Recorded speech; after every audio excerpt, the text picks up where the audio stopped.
السلام علیکم۔ بہت سارے احباب نے فرمائش کیا ہے کہ سورہ بقرہ آیت نمبر 255 کو سمجھا دیں، جسے عرف عامہ آیت الکرسی بھی کہا جاتا ہے۔ تو بہرحال یہ آیت الکرسی کس نے نام رکھا، یہ تو یہ فرقہ پرست لوگ ہی جانیں، ہم تو اسے نہیں جانتے کہ یہ کوئی کرسی والی آیت ہے۔ تو یہ سورہ بقرہ یعنی سورہ نمبر 2 اور آیت نمبر 255 اس کو دیکھ لیں۔ اس وقت میرے پاس حافظ نظر احمد والا ترجمہ ہے، پہلے اس سے کر دیتا ہوں اور پھر بتاتا ہوں کہ یہ حق کیا ہے۔ اللہ لا الہ الا ہوا الحی القیوم لا تأخذہ سنۃ ولا نوم لہ ما فی السماوات وما فی الارض من ذا الذی یشفع عندہ الا باذنہ یعلم ما بین ایدیہم وما خلفہم ولا یحیطون بشیء من علمہ الا بما شاء وسع کرسیہ السماوات والارض ولا یؤودہ حفظہما وہو العلی العظیم۔ اب جو ان کا ترجمہ لکھا ہے کہ اللہ ہے، اس کے سوا کوئی معبود نہیں، زندہ ہے، سب کو تھامنے والا، نہ اسے اونگ آتی ہے اور نہ نیند، اسی کا ہے جو آسمانوں اور زمین میں ہے۔ کون ہے جو سفارش کرے اس کے پاس اس کی اجازت کے بغیر؟ وہ جانتا ہے جو ان کے سامنے ہے اور جو ان کے پیچھے ہے، اور وہ نہیں احاطہ کر سکتے اس کے علم میں سے کسی چیز کا مگر جتنا وہ چاہے۔ اس کی کرسی سمائے ہوئے ہے آسمانوں اور زمین کو، اس کو ان کی حفاظت نہیں تھکاتی، اور وہ بلند مرتبہ عظمت والا ہے۔ تو آئیے دیکھیے یہ ہے کیا، کیونکہ ہمارے اقتدار پرست لوگ ہیں، اس لیے وہ کرسی اور وہ حفاظت یوں لے آیا اور اس کو آیت الکرسی بھی بنا دیا ہے، کرسی کا ترجمہ ہی نہیں کیا۔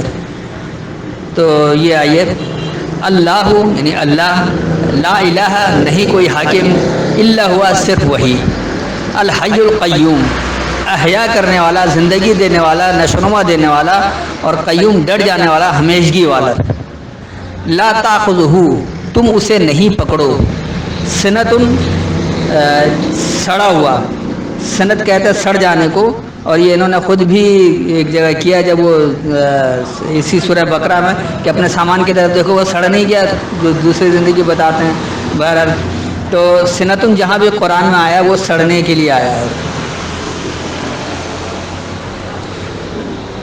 یعنی بگاڑ کرنے والا، سڑ جانے والا، بگڑ جانے والا، تو تم اسے نہیں پکڑو کہ بگاڑ والا ہے۔ ولا نوم اور نہ وہ نیند والا، اچھا نیند کیا بلکہ جمود والا، اصل نوم کا بنیادی مطلب ہے جمود۔ نیند میں بھی انسان جامد ہوتا ہے، اسے پتہ ہی نہیں ہوتا ہے کیا ہو رہا ہے کیا نہیں ہو رہا اس کے ساتھ، جب تک نیند کی کیفیت میں ہوتا ہے تو جمود طاری ہوتا ہے، تو یہ اس کا مطلب ہوا جمود والا۔ تو تم اسے بگاڑنے والا اور جمود والا نہیں پکڑو۔ لہو اسی کے لیے ما فی السماوات جو بلندیوں میں ہے، وہ ما فی الارض اور جو پستی میں ہے۔ من ذا الذی کون ہے وہ جو کہ قوت والا، ذا کہتے ہیں قوت کو، تو وہ قوت والا جو کہ یشفع کچھ دور کر دے، عندہ اس کے پاس سے، الا باذنہ صرف اس کے ہی ضابطے کو، یعلم وہ جانتا ہے، ما بین ایدیہم جو درمیان ہے ان کے سامنے، وما خلفہم اور جو ان کے پیچھے، ولا یحیطون اور وہ احاطہ نہیں کرتا بشیء من علمہ کسی شے کا اس کے علم سے، الا بما شاء صرف اس کو جو چاہے، وسع کرسیہ السماوات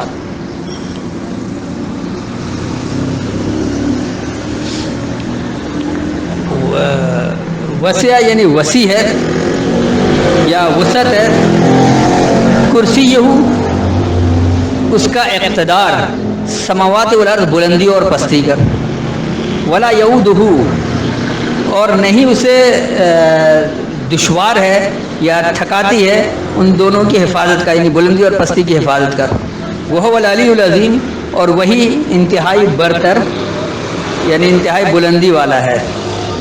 تو اس کا رواں ترجمہ کرتے ہیں تاکہ بات بالکل واضح ہو جائے کہ اللہ صرف وہی حاکم ہے اور کوئی نہیں، احیا کرنے والا، نشوونما دینے والا، ڈٹ جانے والا یا قائم رہنے والا، ہمیشگی والی نشوونما دینے والا۔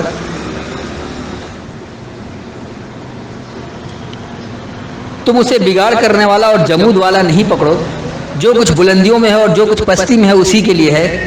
کون ہے ایسی قوت والا جو اس کے پاس سے کچھ دور کرنے والا ہے، صرف اس کے ہی ضابطے کو، جو ان کے درمیان ان کے سامنے ہے اور جو ان کے پیچھے ہے وہ اسے جانتا ہے، اور وہ اس کے علم سے کسی شے پر احاطہ نہیں کر سکتے، صرف اس کا جو وہ چاہے، جو اس کی چاہت ہے۔